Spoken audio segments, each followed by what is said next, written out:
Okay. Yeah, I'm on my way to school. To fetch the children from school. So at least I can use this time, to share some of my insight, on what has happened, in South Africa and my interpretation of it. Okay, like I said that the negotiations were intended to bring peace in South Africa, to resolve, political, economical, social, issues, burning issues in South Africa, over the years, and then and the thing is that like Mandela,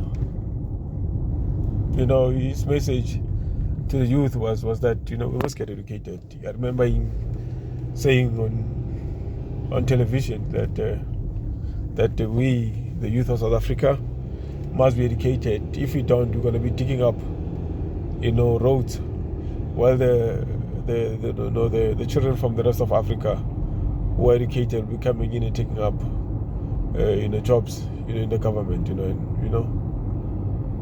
and elsewhere, So I thought that let's talk about this thing. All right.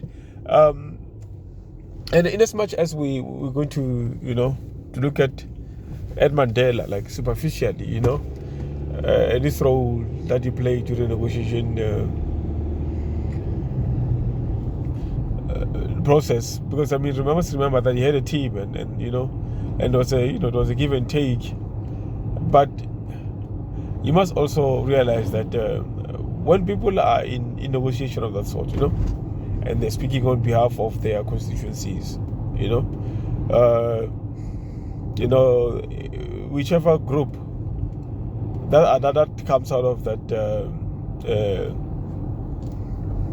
of the negotiation will, embark on a process to claw back the concessions that they've made. Right? If, for example, you look at our fellow white, South Africans, these people, they're having a ball. There's no denying that. But they're not sharing.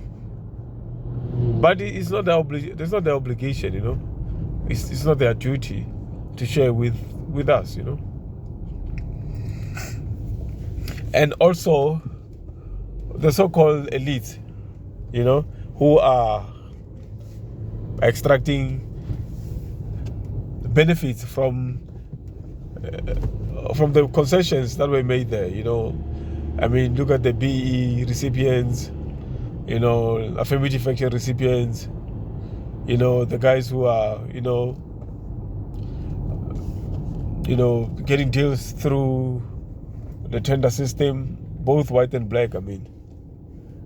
They have no obligation towards us to share, with us on the spoils, So I just want to, to highlight this principle of interest convergence that was developed by an American, civil rights, attorney, Derek Bell. He's late now. I think he passed away in 2010.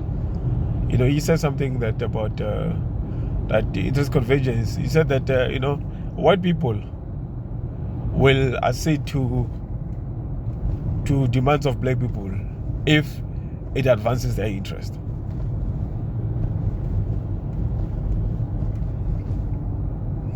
And at every opportunity that they get, they're going to claw back on the benefit that was, given to blacks.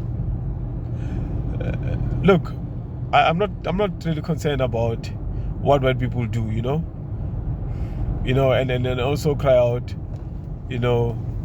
murder, like, like I'm a victim, But I'm just saying that we need to be aware of that, and also needs to, whatever benefit that we would have given to our white counterparts, we need to claw it back. And the benefits that we got from the negotiation settlement, we need to reinforce them. Yeah, man. Let me sign out. Sure.